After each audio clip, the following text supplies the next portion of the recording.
ఆంధ్ర తెలంగాణలో తక్కువ ఫీజులతో high quality results ఇస్తున్న ఏకైక సంస్థ తిరుమల్ ఐఏఎస్ ఇన్స్టిట్యూట్. వైఎస్ భారతిపై అసభ్యకర వ్యాఖ్యలు చేసిన టీడీపీ కార్యకర్త చేబ్రోలు కిరణ్ పై అధిష్టానం తీవ్ర ఆగ్రహం వ్యక్తం చేసింది.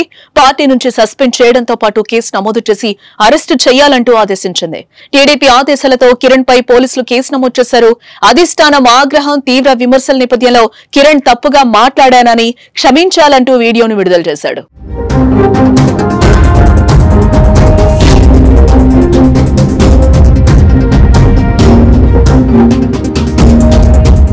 తెలుగుదేశం పార్టీకి అనుకూలంగా గత కొంతకాలంగా చేబ్రోలు కిరణ్ సోషల్ మీడియాలో వీడియోలు చేస్తున్నాడు.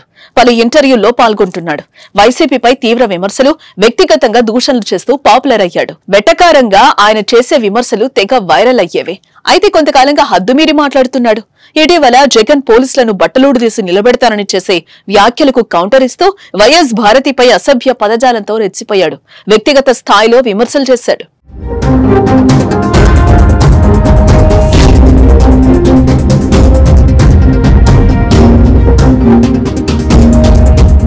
ఈ వ్యాఖ్యలు సామాజిక మాధ్యమాల్లో వేగంగా వ్యాపించడంతో వైసీపీ కార్యకర్తలు, జగన్ అభిమానులు తీవ్ర ఆగ్రహం వ్యక్తం చేశారు.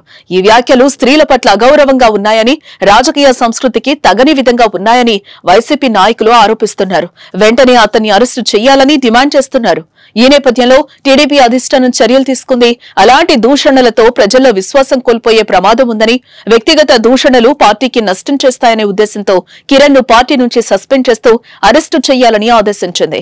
పార్టీ లైన్ దాటితే చర్యలు తప్పవని హెచ్చరించింది. ఈ రోజు నేను చేసిన వీడియో చాలా తప్పుగా మాట్లాడాను. దయచేసి అమ్మ భారతి, జగన్మోహన్ రెడ్డి గారికి మీ ఇద్దరు కూడా దయచేసి నేను నిజం చెప్తున్నాను. నేను అన్నమాట చాలా తప్పు. మీ భారతి గారు కాళ్ళు పట్టుకుని నేను ఒక ఆడ వారి గురించి ఇలాగ మాట్లాడటం నా తప్పు. దయచేసి మీ కాళ్ళు పట్టుకుని నేనైతే క్షమించండి. నేనైతే క్షణికావేశంలో ఈ మాట అనాల్సి వచ్చింది. క్షమించి దయచేసి నేనైతే ఈ రోజు మాట్లాడిన మాటలకి ఒక ఆడవారిని ఇలాగ మాట్లాడిన తర్వాత నేనైతే మాత్రం దయచేసి క్షమించండి ప్లీజ్.